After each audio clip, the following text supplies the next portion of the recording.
3 graus, 4 graus, até 2 graus aqui é normal. Então a gente tem que planejar. E a gente pode, aí está o exemplo claro de como a época de semeadura interfere no crescimento e desenvolvimento das plantas e quais os problemas que a gente enfrenta quando se faz semeadura defasada, né? Então, para toda situação, seja milho de verão, milho de safrinha, defasou a época de semeadura, ou seja, retardou a época de semeadura, o rendimento é linearmente decrescente. Então, para o caso do milho que já atingiu o ponto de umidade de colheita, foi plantado 26 de fevereiro.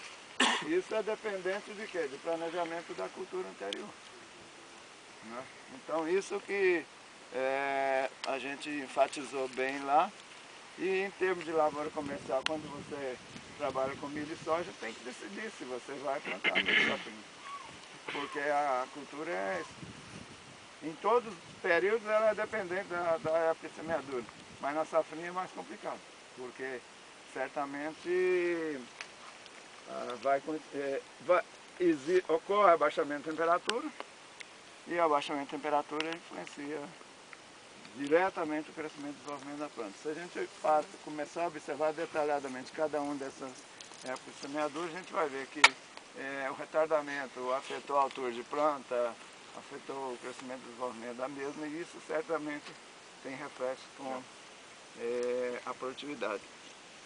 Como começou a semear 26 de fevereiro, a primeira e segunda época, a gente observar, não tem muita diferença. Não está muito diferente. Mas a partir da quarta época para frente, aí, a gente pode observar que as plantas têm diferença, né? Dá uma olhada aí para ver que o que foi plantado mais cedo já está, na época de colheita já não tem risco nenhum mais. E os que estão plantados mais tarde, tem uns polinizando e os outros exatamente na última época. O outro está polinizando na época de temperatura baixa. Lógico, com certeza. É feito da época, né?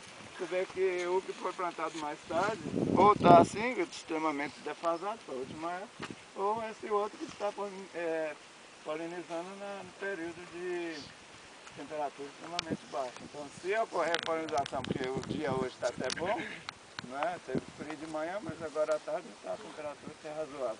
Mas daí a pouco vai esfriar de novo e eventual, as espigas que foram polinizadas, o que vai acontecer? O enchimento de grão vai ficar prejudicado, porque vai coincidir com um risco muito grande de temperatura mais baixa lá por 15 a 17 de julho, que é comum, né? Onde a temperatura frequentemente abaixa mais, né? Para ela... Você pegar 30 anos de dado, o período em que a temperatura baixa de zero na nossa região é de 13 a 17 de julho, quando a massa da Antártica entra com mais força. Felizmente não é com frequência, né? Mas a gente não pode trabalhar com essa probabilidade, porque é um risco concreto, real, iminente. Então a gente vê que as que foram plantadas, o que foi plantado mais cedo, o milho já está garantido, já está só colher. Professor, o grão tem que estar formado para qualquer geada antes do grão totalmente... Vamos considerar que uma temperatura baixa igual a de hoje, para menos, aconteça com o grão no estágio de bolha d'água. Está praticamente 100% líquido. O que vai acontecer? Congelamento do grão. Se ocorrer... Esse estágio de bolha d'água é no início, bem no início. Quando fertiliza, ele está líquido. O óvulo expande e ele está líquido. Ele está fertilizado e está líquido. Internamente o endosperma não solidificou, está líquido, né? Agora, você considera, por exemplo, se estiver em grão, esse estágio de grão leitoso, se tiver grão pastoso, der a temperatura abaixo de zero, vai favorecer o quê?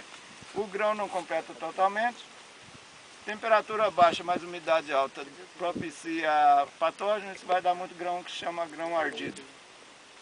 Né? É o que aconteceu, por exemplo, em 1994. O pessoal vendeu milho a 60% do valor porque a percentagem de grão ardido foi grande. Entendeu? Então, nós temos que evitar que haja coincidência de fase crítica da cultura com temperatura baixa. E aqui, nesse experimento, está bem claro os tratamentos feitos de época de semeadura para milho safrinha. Aqui também foi controlado tudo, professor. Aqui a lavoura, o daí só não dorme aqui. Mas esse mato que está aqui, isso não prejudica, porque é nos intervalos, entendeu? Até gostaria que tivesse totalmente no limpo, né? Mas ele estava viajando. Mas dentro das parcelas está tudo no limpo, não há nenhuma interferência de planta daninha no crescimento e desenvolvimento dessas plantas. Essa semana já começa a colheita desse milho que está na primeira época. Certamente a primeira e segunda época já devem ser colhidas semana que vem. E aí, sucessivamente até a última, se houver condição, né? Se não houver condição, vai ser feito o quê? Avaliação de crescimento de planta e certamente a produtividade dessa quinta época vai ser muito baixa. Milho pipoca plantado na época de safrinha é complicado. A época de safrinha já não é bom para milho de verão. A pipoca é mais complicado. Porque pipoca, uma das características agronômicas que você vai ali em pipoca é a capacidade de expansão. E um milho com densidade mais baixa, certamente ele vai ter uma capacidade de expansão afetada. Então a gente... Ah, coisa linda, né? Coisa bonita. Isso não é praga. Para ser juiz, está havendo uma melhoria de ambiente. Hoje a gente já está podendo ver alguns casais de gavião aqui. Aqui? É. Tempo atrás desapareceu tudo.